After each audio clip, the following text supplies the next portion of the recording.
As per a given figure, a weightless pulley P is attached to a double inclined frictionless surface. The tension in the string, massless string, will be if G equal to 10 meter per second square. Here we have option 4 root 3 plus 1, 4 root 3 minus 1. Summary क्या है question की?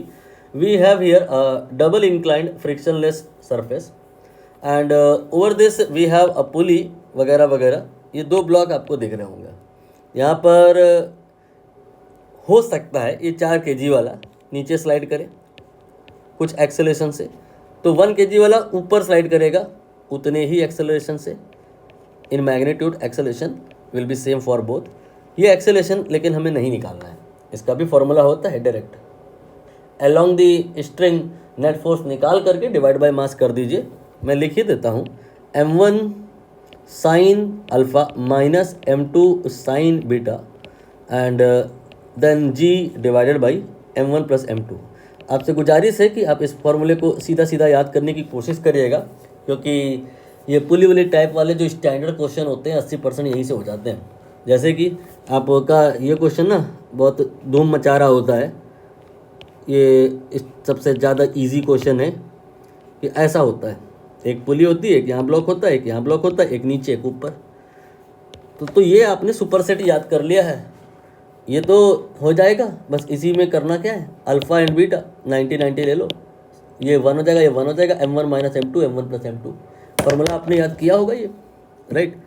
Anyway बस मैं इस फार्मूले की महत्ता importance बताना चाह रहा था कि कोशिश करिएगा याद कर लीजिएगा.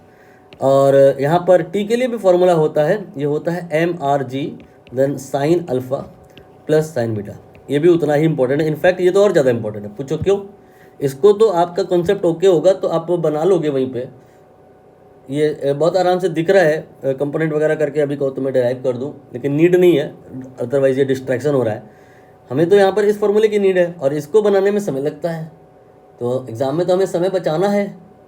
So remember this.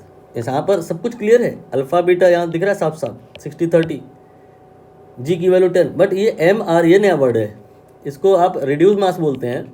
ये होता है m1 m2 and divided by m1 plus m2.